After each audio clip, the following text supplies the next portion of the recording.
Everybody, what's up? How are you? Hope you're fine now. Hope you have a good day, guys. So in this video, I'm talking about Kishu inu price prediction update.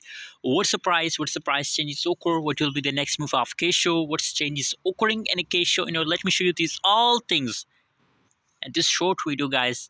But before starting this video, guys, you have to subscribe our channel for more latest news and update videos.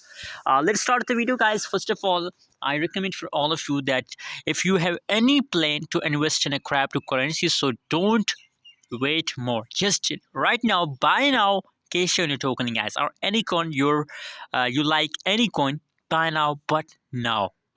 I said you now, buy now, because today, guys, on 19th December, from 19th December, every coin start positive changes, guys.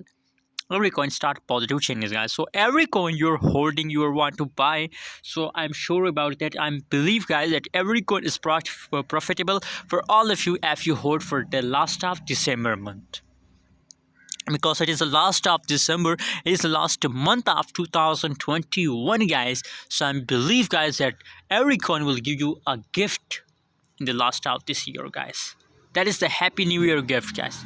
Just buy now and hold for a long time, guys. If you talk about the Kishu inu price update, guys, so 1.60% the price pumps in the last 24 hours, which is very good for all of you guys, especially for all investor of Kishu inu holders, guys. So Kishu are now start pumping, guys. Just hold. Don't do this mistake and don't decide to sit, guys. That's my opinion. That's my recommendation for all of you. Thanks for watching, guys. Don't forget to subscribe channel for more latest news and update videos.